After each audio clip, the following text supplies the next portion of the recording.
Olá, meus amigos internautas, você que nos acompanha através das nossas redes sociais. Mais uma vez nós estamos aqui para a ministração da nossa gloriosa Escola Bíblica Dominical, a nossa EBD. Dando continuidade aos nossos estudos desse trimestre, nós estaremos hoje mais uma vez meditando um pouquinho mais na supremacia das Escrituras Sagradas, a inspirante, inerrante, infalível Palavra de Deus. Hoje nós estaremos estudando a lição de número 5, aonde nós estaremos falando sobre como ler as Escrituras Sagradas, como ler a Bíblia. Muitas pessoas acham que a leitura da Bíblia pode ser feita de uma forma irresponsável, mas a leitura bíblica ela exige alguns métodos de estudo, de ensino. Por isso nós estaremos abordando nesta oportunidade como ler as Escrituras. Você que nós temos aí na nossa lição os textuário e a verdade prática. Nosso textuário diz: e correndo Felipe, ouviu que lia o profeta Isaías e disse: entende tu o que lês? Vemos que o eunuco da rainha de Candace, ele estava lendo a Bíblia, e Felipe se aproxima dele e pergunta se ele estava entendendo. E ele disse que como ele ia entender se não tinha quem o explicasse. A nossa verdade prática, ela diz: as técnicas de interpretação auxiliam na compreensão da Bíblia, mas não são infalíveis, por isso não pode ser colocada acima da autoridade da Bíblia Sagrada. Muito bem. Antes de voltarmos aqui à nossa introdução, eu quero passar para os amados. Você que tem uma Bíblia em casa, pode acompanhar a nossa leitura bíblica, que se encontra ali no livro de Atos, capítulo 28, verso 25, melhor, Atos 8, 26 a 30, é onde está baseado a nossa leitura em classe. Então veja, meus amados, que de acordo com a nossa verdade prática, os métodos de interpretação, eles são infalíveis, ou seja, eles não são infalíveis quanto à Bíblia Sagrada. Então eles não podem estar acima da Bíblia, acima da autoridade da Bíblia. A Bíblia por si só, ela se interpreta. Nós, já observando aqui na nossa introdução, como nós podemos ler a Bíblia? Uma das formas que nós podemos ler a Bíblia é a gente reservar tempo para ler a Bíblia cada dia. É bom guardar sempre a mesma hora. Dedique tanto tempo quanto seja possível, cuidando para que outras coisas não interrompam ou atrapalhem o seu tempo de leitura e reflexão. Antes de começar a leitura, peço a orientação e a bênção de Deus. Algumas pessoas acham útil anotar em um caderno o resumo daquilo que refletiram a partir da leitura da Bíblia Sagrada. Então, em primeiro lugar, a gente tem um método de leitura. Geralmente, algumas Bíblias, elas têm um método lá, um plano de leitura anual, onde você começa em Gênesis e termina em Apocalipse, se essa leitura ela seria para o período de um ano. Mas note que você tem alguns métodos, por exemplo, tempo, horário e anotações, enfim. Tudo aquilo que você achar útil durante a leitura da Bíblia Sagrada, de um texto, você deve tomar nota, você deve colocar à parte num caderninho, em pedaços de papéis, colocado em envelope por assunto, para que isso auxilie você no futuro estudo. Então a leitura da Bíblia, além dos métodos, tem também essas particularidades que nós precisamos observar quando vamos estudar a Bíblia Sagrada. Nós vamos estudar a importância ou seja, a Bíblia precisa ser interpretada. Nós temos aqui a importância da exegese. O que é exegese? A exegese é o estudo cuidadoso e sistemático de um texto para comentário, visando o esclarecimento ou a interpretação do mesmo. É o estudo objetivando subsidiar o passo da interpretação do método analítico da hermenêutica. Esse estudo é desenvolvido sob a indagação de um texto histórico ou literário. Então, a exegese, ela se ocupa o quê? Por exemplo, quando aquele livro foi escrito, para quem foi escrito, em circunstâncias foi escrito, as questões se são analógicas ou não são analógicas. Por exemplo, nós temos textos que são figurados e assim por diante, que já entra no segundo plano a hermenêutica. Mas a exegese, ela procura extrair esses conteúdos histórico, literário, de dentro de um texto.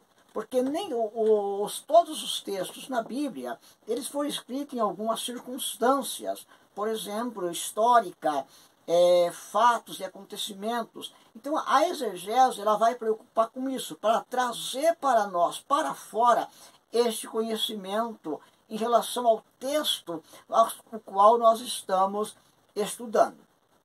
Então, a aplicação da exegese, ela é realizada a partir das indagações básicas sobre o texto e o conteúdo do texto em exame. Então, quais são as indagações? Para quem esse texto foi escrito? Em que condições ele foi escrito? Por que esse texto foi escrito? Então, essas indagações são respondidas através desse método de estudo chamado a exegese. A maioria das pessoas não conhece o termo da exegese. Então, a exegese do grego agein, tem sentido de guiar para fora, isto é, extrair a intenção das palavras do texto. Eu vou adiantar para os irmãos, daqui a pouco nós estaremos falando sobre ele, sobre este livro aqui, ó. Este livro diz assim: há um significado nesse texto, a interpretação bíblica e o enfoque contemporâneo. É um livro da editora Vida, de autoria de Kelvin Vagnozzi.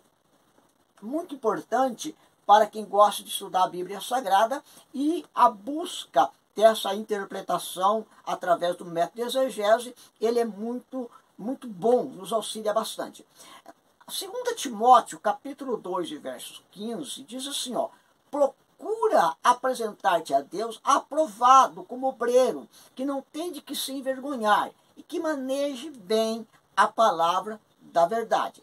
Bom, Timóteo, Paulo escrevendo a Timóteo, ele já tinha essa preocupação em questão de manejar a palavra, ou seja, usar a palavra. O termo manejar dá a impressão de trabalho, né? Aquele que trabalha bem com a palavra, o manejo da palavra, e que não tenha do que se envergonhar. Nós temos muitas pessoas que têm dificuldade na hora de fazer a sua pregação, fazer o seu estudo, e às vezes passam por alguns vexames, por não conhecer alguns métodos de interpretação, ou por não conhecer também bem o texto bíblico, fazem muitas das vezes, criam muitas das vezes alguns erros e colocam na boca da Bíblia aquilo que a Bíblia não está dizendo. Isso é bastante crítico para o ensinador da palavra, principalmente para quem usa os púlpitos das igrejas para pregar e para ensinar. Então precisamos sim manejar bem a palavra da verdade, que é a palavra do nosso Senhor e Salvador Jesus Cristo. Nós temos aqui a questão da limitação dos leitores da Bíblia Sagrada. Nem sempre entendemos que estamos lendo. Precisamos entender que toda vez que lemos a Bíblia, estamos interpretando ela. Veja que quando o eunuco, lá do nosso texto áureo, e que Felipe aproximou-se do carro que ele estava lendo, o livro do profeta Isaías, e Felipe perguntou para ele: entende o que você está lendo? Ele disse: como que eu vou entender se alguém não me explica? Para ele, para o eunuco, era apenas uma leitura a mais, mas para Felipe não. Para Felipe tinha um valor e um significado espiritual. Então também para nós, nos dias em que nós estamos vivendo, embora vivemos na época da tecnologia, da informática, da informação rápida, da era virtual, como muitos dizem, mas ainda temos muitos leitores com certas limitações em questão de interpretação da Bíblia Sagrada. Veja aqui, nós temos um exemplo de entender o que estamos lendo, quando Daniel, no capítulo 9, verso 2, ele diz assim, ó, no primeiro ano do seu reinado, eu, Daniel, entendi pelos livros que o número dos anos de que falara o profeta Jeremias e que havia se cumprir a desolação de Jerusalém era de 70 anos. Então veja que, no caso de Daniel, Daniel já não era mais um leigo, já era um estadista que estava dentro da corte do rei naquela época, dos 70 anos de cativeiro da nação de Judá na Babilônia, e ele então começou a estudar os livros e ele entendeu, né, pelos escritos do profeta Isaías, ou seja, ele fez uma aplicação de estudo que ele entendeu que o tempo determinado já estava acabando. Certo? Então veja a importância das nossas limitações em questão de estudo da palavra do Senhor. Cuidado com a ideia que temos sobre o texto, que às vezes às vezes não é a ideia do Espírito Santo. A gente precisa ter muito cuidado quando nós lançamos a nossa luz sobre o texto, em vez de deixar que o Espírito Santo lance a sua luz e nos ilumine no estudo da palavra de Deus, para que nós possamos entendê-la, o que a Bíblia realmente quer dizer, o que aquele texto realmente quer dizer para nós, para a igreja, ou para uma geração, para um povo, e assim por diante. Então, muito cuidado para não ter ideia sobre o texto, que às vezes não é a ideia que o Espírito Santo quis dizer através daquele texto. É por isso que nós temos muita distorção de textos sagrados, de textos bíblicos, talvez torcido para o bel prazer do seu leitor, para que as suas ideias, os seus desejos, os seus prazeres sejam enquadrados naquele texto, mas não é aquilo que o texto está querendo dizer. O texto está dizendo algo muito diferente. Então, essas limitações do leitor precisam, então, ser eliminada, ela precisa ser esclarecida. Nós precisamos ter informações ou ensinar essas pessoas, ou até nós mesmos sermos discipulados nesse sentido, para que as nossas limitações sejam as menores possíveis em relação à interpretação da Bíblia, usando os métodos de confiança, que são vários, nós estaremos falando apenas 2, mas são vários métodos de confiança que nos ajudam a interpretar um pouquinho mais a Bíblia Sagrada.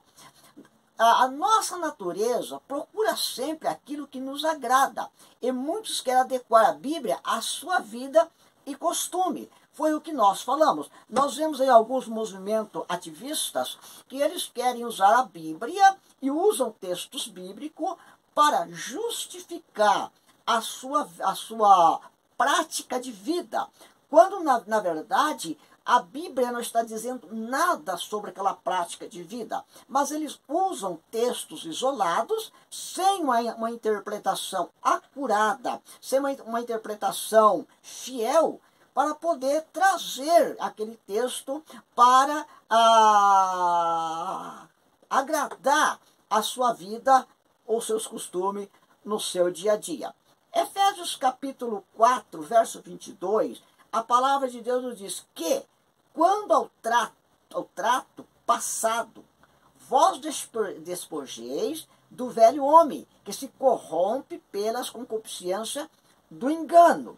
Observe bem, o velho homem, a natureza pecaminosa, a natureza velha, que muitas das vezes não morreu dentro de nós, ela tem essa tendência, aproveitando-se das limitações, tem essa tendência de querer adequar a Bíblia à vida e costume, à vida prática do dia a dia, colocando a Bíblia como um subterfúgio. Por quê? Porque as suas limitações de interpretações são muito pequenas ou até mesmo proposital, né?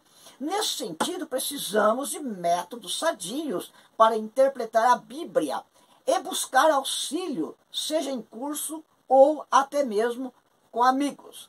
Há muitos textos na Bíblia, meus amados irmãos, que às vezes nós não conseguimos, mesmo com os métodos de auxílio de interpretação, às vezes nós não conseguimos entender. É por isso que existem muitos livros escritos, apostilas, professores de teologia, de hermenêutica, exegeses e assim por diante. Então, quando a gente não entende um texto bíblico, ou não entende aquele livro, porque quando a gente fala de leitura bíblica, a gente pode estar falando de um versículo, de um capítulo ou de um livro todo.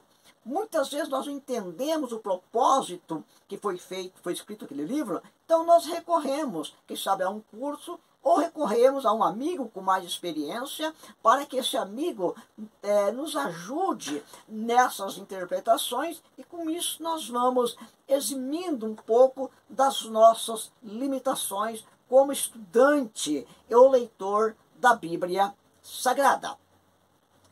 A natureza da escrita, interpretando ainda a Bíblia, a natureza da escrita.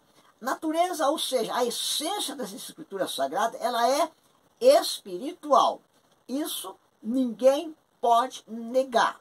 A natureza da Bíblia, ela é de natureza espiritual. Escrita por homens, é claro. Nós dissemos na aula passada que nós nunca vimos um animal escrever nada. Então é óbvio que ela é de natureza espiritual, escrita por homens, porém homens dotados da capacidade espiritual, recebendo o sopro, que é a inspiração divina, para escrever a Bíblia Sagrada. Então, nesse contexto, a Bíblia Sagrada, ela é de essência espiritual.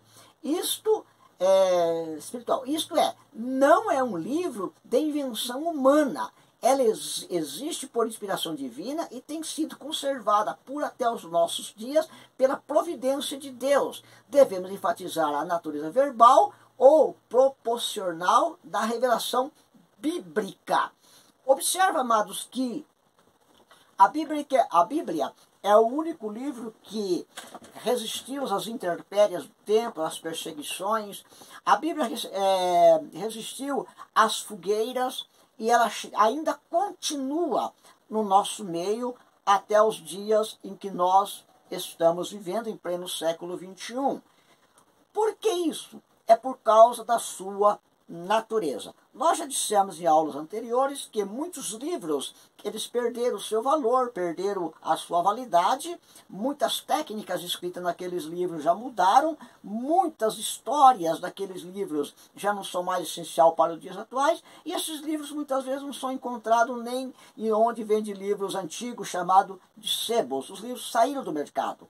Mas a Bíblia Sagrada, ela é nova a cada manhã, e a cada época nós temos não uma nova Bíblia, mas uma nova escrita de Bíblias interpretadas, Bíblias de estudo, Bíblia com explicações mais claras nas questões teológicas, para nos ajudar na interpretação da mesma. No entanto, o seu escrito no original, ela é de natureza espiritual. Os comentários de rodapé, ou os estudos que são inseridos nessas Bíblias, são apenas para nos auxiliar no aprendizado com algumas dificuldades que nós temos como leitor da Bíblia Sagrada.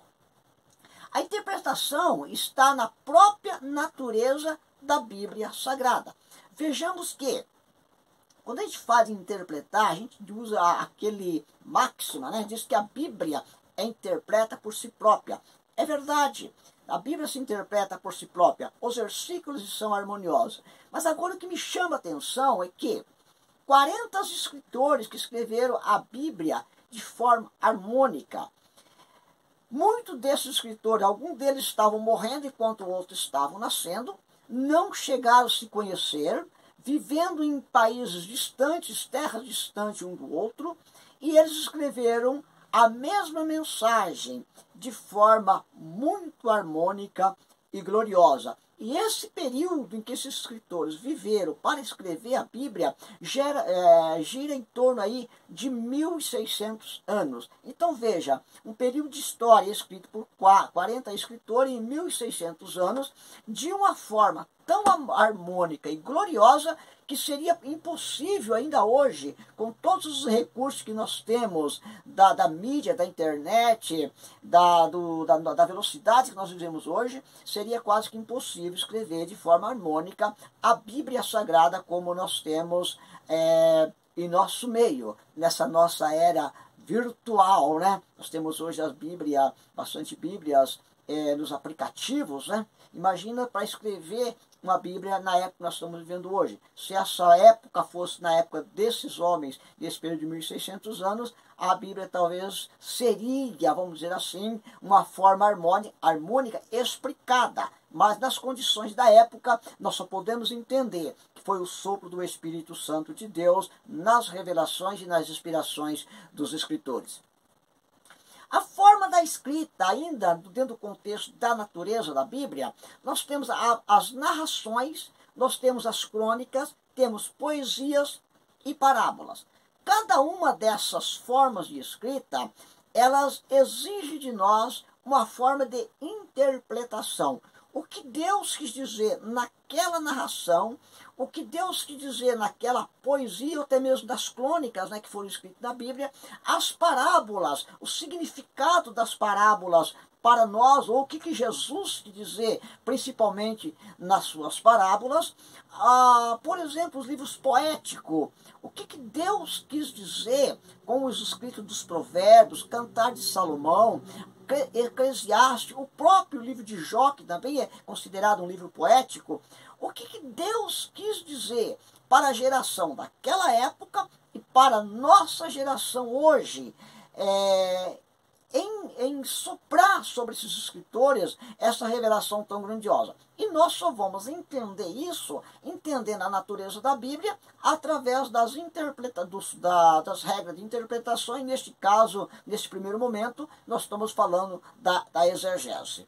Então é muito importante conhecermos isso para termos um conhecimento maior sobre o valor da Bíblia Sagrada para nós, né? Ainda nós continuando aqui da nossa lição, nós temos aqui o pressuposto pentecostais para ler a Bíblia. Nós sabemos que os pentecostais são bastante conservadores, tem assim uma referência muito grande pela Bíblia para a questão do Espírito Santo, batismo do Espírito Santo e assim por diante. Mas falando de autoridade da Bíblia, não muda muito para as demais igrejas não pentecostais, mas no caso da autoridade da Bíblia, no pressuposto pentecostal. A autoridade da Bíblia, ela é inegociável. Nós dissemos em aulas anteriores que as pessoas estão tentando negociar a autoridade da Bíblia, mudando algumas interpretações, dizendo que a Bíblia foi escrita por de homens e que muitos fatos registrados na Bíblia foram para aquele tempo e que não tem nada a ver com nós hoje mais, etc. Independente disso, a Bíblia é inegociável. Não tem como negociar as promessas, as verdades, as profecias da Bíblia Sagrada. E você queira ou não, nós estamos vendo essa autoridade sendo cumprida, ou seja, através dos cumprimentos da Bíblia Sagrada na história e nos acontecimentos, a autoridade que a Bíblia tem sobre isso quando ela foi escrita nesse período de 1.600 anos. Cremos na inspiração divina, verbal, plenária da palavra de Deus. Ela é a nossa autoridade final em questão de fé, a sua inerrância e a sua infalibilidade, né? Ela não falha, em lugar algum. 2 Timóteo capítulo 3, verso 16 diz: toda a escritura é divinamente inspirada, toda, sem exceção, e proveitosa para ensinar, para redarguir, para corrigir, para instruir em justiça. Não é sem justiça, mas em justiça. Nós acatamos a sua doutrina e cremos nos milagres, no batismo no Espírito Santo e também nos dons espirituais, que está dentro do pressuposto pentecostais, principalmente o batismo no Espírito Santo e os dons espirituais que estão elencados na Bíblia Sagrada, principalmente aos Coríntios, né? Nós temos ali também Gálatas, onde a Bíblia fala sobre esses dons espirituais, das manifestações do Espírito Santo. E esse movimento maior dentro dos pentecostais, ele vem autenticado, ele vem autorizado pela Bíblia Sagrada, no caso, no Novo Testamento. Nós temos também a iluminação do Espírito Santo. O que é essa iluminação do Espírito Santo? É a atuação do Espírito Santo na vida do crente que nos capacita a discernir as verdades da palavra de Deus. Como ensinador e como pregador, muitas das vezes, nós temos lido alguns textos da Bíblia Sagrada e passamos por ele algumas vezes e não encontramos muitas das vezes uma explicação ou uma mensagem para aquele texto. Mas sobre a iluminação do Espírito Santo, em algum momento você está estudando ou lendo, e você está pesquisando, você está fazendo as suas comparações exegéticas, hermenêutica, dentro de um contexto de interpretação, mas você ainda está vazio. Você ainda não encontrou a resposta para a explicação daquele texto. É aí que entra a iluminação do Espírito Santo. Ele nos capacitando para nós entendermos o que aquele texto diz. Por isso que nós dissemos que as regras de interpretação elas são infalíveis, enquanto que a autoridade da Bíblia e a sua interpretação da Bíblia interpretando a si mesmo, essa não falha. Efésios capítulo 1, verso 17 e verso 18, nos diz assim: para que o Deus de nosso Senhor Jesus Cristo, o Pai da glória, vos dê em seu conhecimento o espírito de sabedoria. Isso aqui está falando do espírito humano. E de revelação, tendo iluminado os olhos do vosso entendimento, para que saibais qual seja a esperança da sua vocação e quais as riquezas da glória da sua herança no santo. Somente através de Deus, através dessa iluminação do Espírito Santo, é que nós passamos a entender isso conforme o Efésio, Paulo escrevendo aos Efésios, no capítulo 1, verso 17, está explícito para nós. Somente o estudo racional, ou seja, somente o conhecimento humano, ele não é suficiente para entendermos a revelação escrita da palavra de Deus. O Espírito Santo nos ajuda a compreender, lançando a luz sobre o que estamos lendo. Isso é que nós chamamos de sabedoria do alto. Lemos, entendemos pela iluminação do Espírito Santo e tiramos lições práticas para a nossa vida espiritual, ou para os nossos ensinamentos, ou para as nossas mensagens bíblicas, quando usamos os púlpitos para pregar a inerrante e poderosa palavra do Senhor. Ainda dentro do pressuposto pentecostal para ler a Bíblia, o valor da experiência. Que experiência é essa que nós estamos tentando explicar aqui? Eu vou tentar explicar através da nossa lição. A Bíblia deve ser aplicada no nosso viver diário, gerando em nós experiência de vida cristã. Abre-se aspas. Eles, tendo partido, pregaram por toda parte, cooperando com ele o Senhor e confirmando a palavra com os sinais que seguiram. Aí o Marcos diz, amém. Observe que a pregação do Evangelho, ela vinha acompanhada de sinais e maravilhas que o acompanhavam. Isso só a experiência na pregação do Evangelho, através da exposição da Bíblia Sagrada, que nos dá esse embasamento de fortalecimento espiritual através da experiência que nós temos com a palavra de Deus. No meio pentecostal, essa acompanha a pregação e a vida da igreja. São experiências fundamentais à fé cristã, as quais estão firmadas na Bíblia Sagrada. No entanto, quando eu disse abre aspas, nós vamos lá. No entanto, a experiência e a tradição não pode estar acima da autoridade da Bíblia. Fecha aspas. Então, enfim, por mais experiência que nós temos com a Bíblia Sagrada, com o Espírito Santo, por uma tradição muito até religiosa que nós trazemos dos nossos pais, como os pentecostais, como tradicionais, ou como neopentecostal mesmo, nada disso pode estar acima da autoridade da Bíblia Sagrada. A experiência é fruto da autoridade da Bíblia, e não a Bíblia fruto da experiência. Então a Bíblia, a experiência é fruto da autoridade da Bíblia, e não a Bíblia fruto de experiência. Ou seja, a Bíblia não é uma experiência humana, mas a experiência humana ela é o fruto da autoridade da Bíblia sobre o nosso viver, sobre a nossa vida didática, a nossa vida em comunidade e a nossa vida espiritual como crente em Jesus, lavado e comprado pelo sangue de Cristo na cruz do Calvário. A Bíblia autentica e até corrige a experiência da vida da igreja, quando essa não condiz com a verdade bíblica. Quando nós citamos lá atrás, que é para redarguir, para ensinar e assim por diante, então a Bíblia tem essa autoridade. A autoridade, nós temos uma seita, porque são dias não vamos citar, que elas têm a sua autoridade na igreja. E observe bem que a igreja ela não é autoridade, mas a autoridade da igreja ela é a Bíblia Sagrada.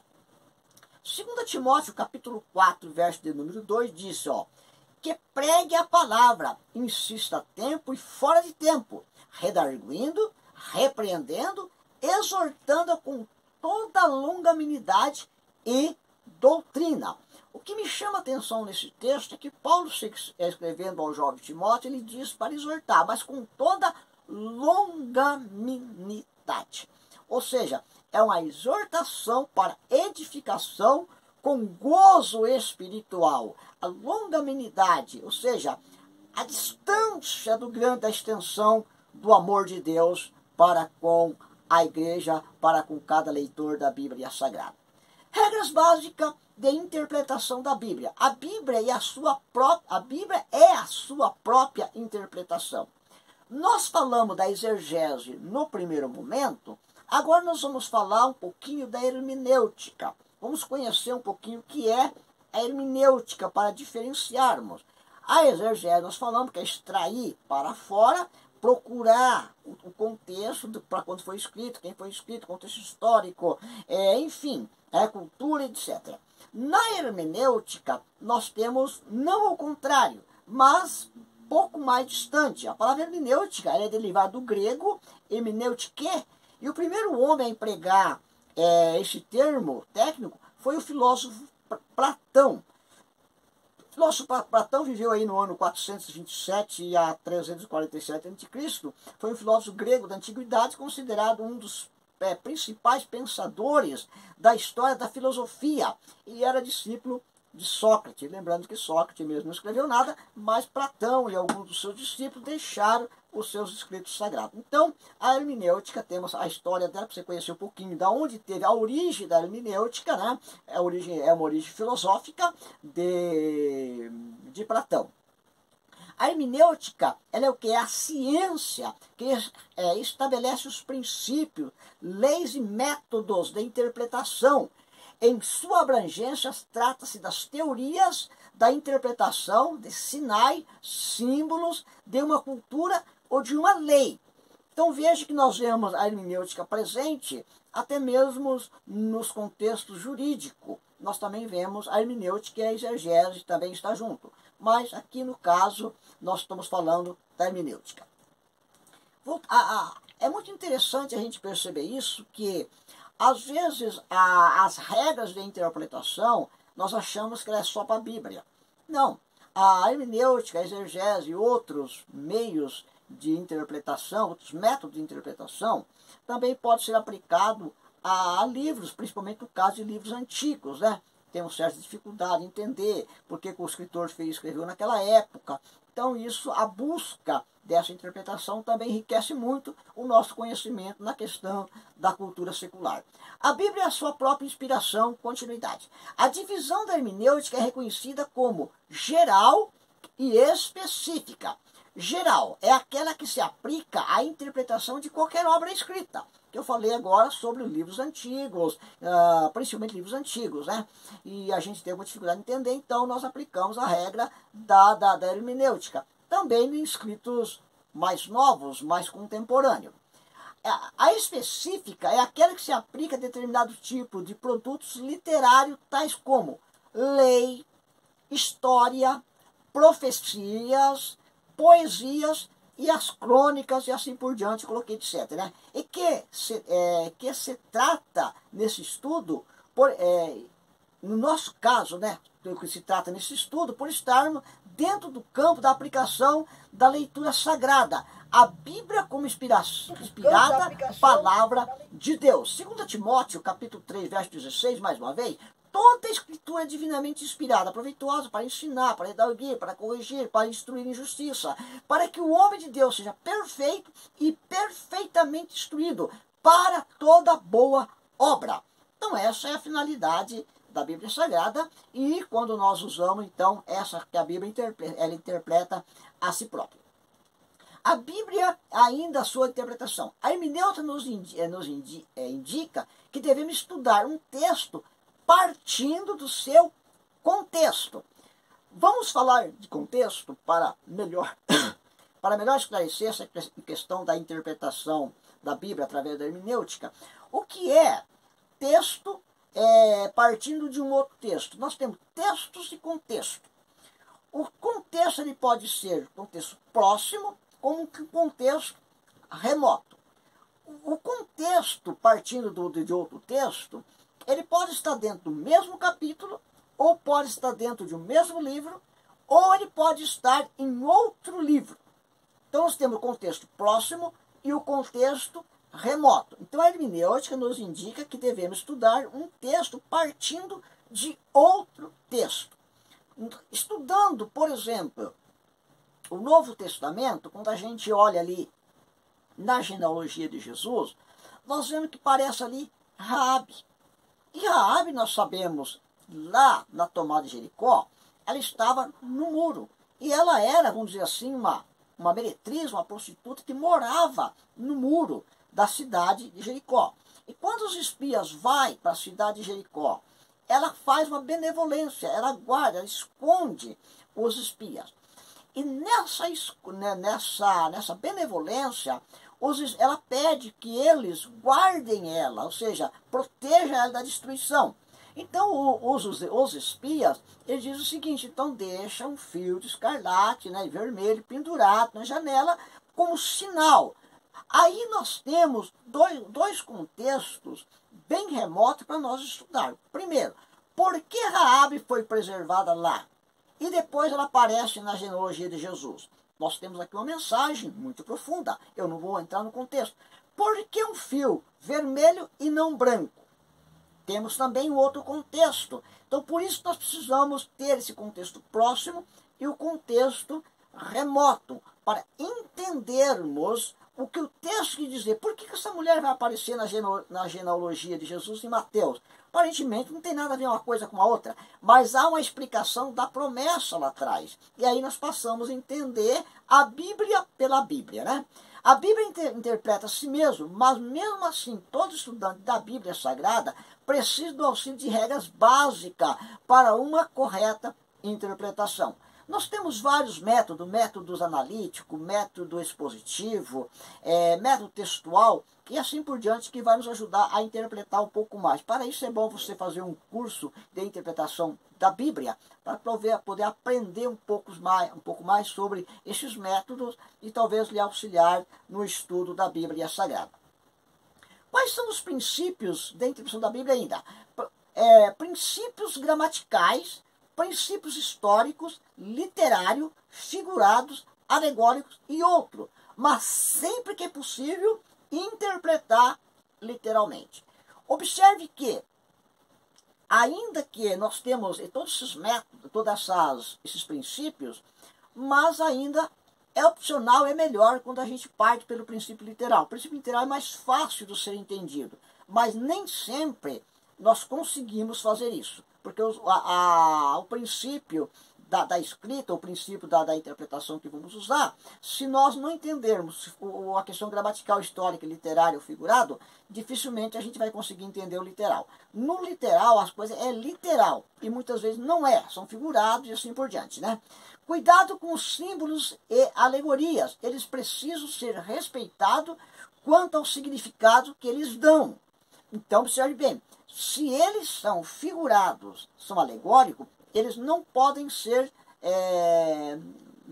literários. Eles dão significado para o literário, mas eles não são literários.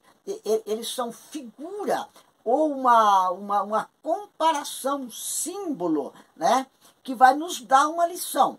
Para isso, eu peguei aqui apenas um versículo de Mateus capítulo 26 e verso 26, que fala da questão do pão. E quando comiam, Jesus tomou o pão. Jesus pega o pão e, abençoando, partiu e deu aos discípulos e disse: tomai e comei, isto é o meu corpo. Veja, querido, a relação entre pão e corpo. O pão é um símbolo e o corpo aqui também é um símbolo.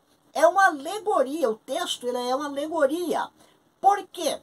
Qual o significado do pão? O pão ele representa a vida. O pão tem na casa do rico, na casa do pobre, tem pão até nas latas de lixo. O pão ele é um alimento popular.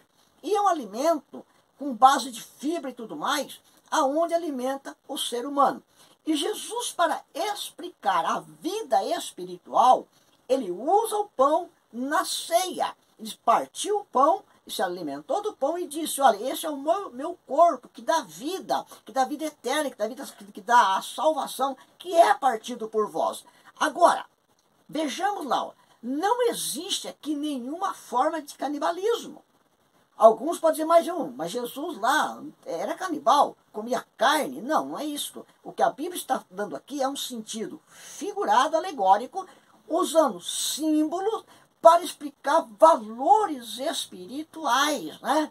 É uma forma de existência da vida espiritual em consonância com a vida material. Se a vida material precisa de pão para sobreviver enquanto tivermos o nosso tempo de validade aqui, a vida espiritual, ele é o pão, Jesus que é o pão vivo que desceu do céu, que ele diz que é o meu corpo que é partido por vós, ele é o alimento que salta para a vida eterna. Enquanto um é um pão para um período de existência da nossa vida entre o nascer e o morrer, o outro é o pão verdadeiro que nos dá continuidade à vida espiritual, tanto nessa quanto depois na vida eterna, vida após morte ou vida após a reencarnação, como queira. Então veja como é interessante nós não interpretar. Isso aqui ele acaba sendo literal, porém com algumas figuras. É literal a vida? Sim. É literal a morte? Sim. O pão é real? Sim. O corpo é real? Sim. Então usa-se uma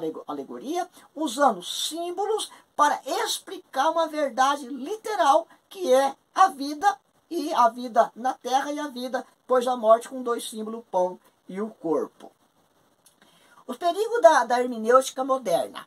Aqui nós temos algo que eu gostaria de deixar bem claro, que a hermenêutica pós-moderna tem tentado dar uma roupagem nova a certo texto da Bíblia, que nós falamos lá atrás, para deixar ao seu bel prazer ou se adequar ao seu modo de vida. Isso acontece quando buscamos texto isolado ou descontinuado ao assunto para criar um certo pretexto por onde vão guiar seus estudos. E assim, modificam o texto por essa má interpretação, colocando na boca da Bíblia aquilo que a Bíblia não diz. Isto é a interpretação da hermenêutica pós-moderna, né? Nós estamos aí na pós-modernidade. A hermenêutica pós-moderna é caracterizada pelos subjetivos no processo de interpretação do texto bíblico. O subjetivismo é caracterizado pela insatisfação generalizada com o sentido natural, literal das Escrituras e pela busca de sentido mais significativo. Ou seja, não está satisfeito, né, acima do normal com o que a Bíblia diz, então começa a buscar esse subterfúgio através dessa hermenêutica pós-moderna. O maior perigo dessas correntes subjetivas é a falta de compromisso com critérios objetivos que orientam e deem consistência ao processo interpretativo. Essas palavras você vai encontrar no livro que eu já apresentei para os senhores, né? Que está neste livro aqui. Este livro vai falar bastante sobre essa questão da hermenêutica na pós-modernidade, que é um perigo para principalmente para nos chamar conservadores, não conservadores no sentido antigo, mas nós que somos conservadores da Bíblia Sagrada, é uma ameaça contra a nossa fé.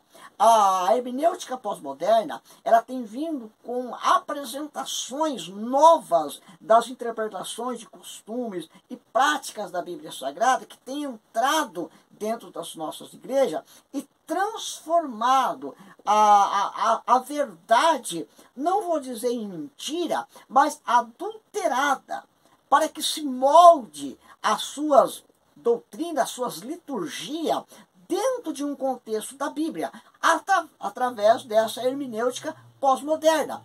É por isso que nós temos muitas invenções nos cultos, temos muitas invenções nas pregações, muitas práticas que usam-se a Bíblia, não vou citar aqui, das neopentecostais principalmente, usam muitas práticas, tipo rosa, sal e folha não sei da onde, pedrinha não sei, não sei mais o que. Essas são os subterfúgios que a hermenêutica pós-moderna traz para os nossos dias e que cria esses métodos de pregação, esses métodos de ensino que eles estão desassociados das verdades bíblicas ou da autoridade da Bíblia. É naquilo que eu acabei de dizer. Coloca na boca da Bíblia aquilo que a Bíblia não diz. E quando nós tentamos colocar na boca da Bíblia aquilo que a Bíblia não diz, nós criamos uma heresia.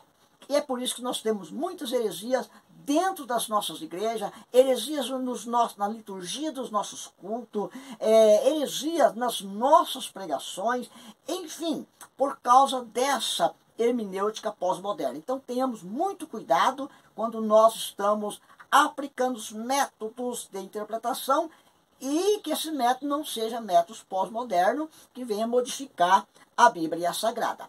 Meus amados e queridos internautas, você que tem me acompanhado, chegamos então mais ao final dessa nossa aula tão gostosa, tão abençoada, que é falar sobre a Bíblia Sagrada. A Bíblia Sagrada deve ser lida e interpretada com auxílio dos métodos que temos ao nosso dispor, tá ali dispor, né, mas é dispor, que são vários. Nessa aula nós falamos apenas de dois métodos principais, que é a exegese e a hermenêutica, a exegese e a hermenêutica, comentada pelos nossos ensinadores, pelo manual de estudo, né? Vale a pena procurar conhecer outros para nos ajudar a entender a palavra do Senhor e ensinar com mais conhecimento. Mas nunca despreze a unção do Espírito Santo na sua vida. Há centenas de livros que nos rodeiam, que nos cercam. Eles são auxílios para buscarmos conhecimento com mais profundidade, para sermos mais úteis no ensinamento da palavra de Deus. Mas nada disso terá valor a partir do momento que nós desprezarmos a iluminação do Espírito Santo, o sopro de Deus, a graça de Deus sobre a nossa vida, para entendermos a Bíblia Sagrada, a nossa única regra de fé e prática, usada por todos nós cristãos em que Deus os abençoe, meus amados. Até o nosso próximo encontro, se Deus assim nos permitir, em Cristo Jesus, a esperança da igreja. Amém.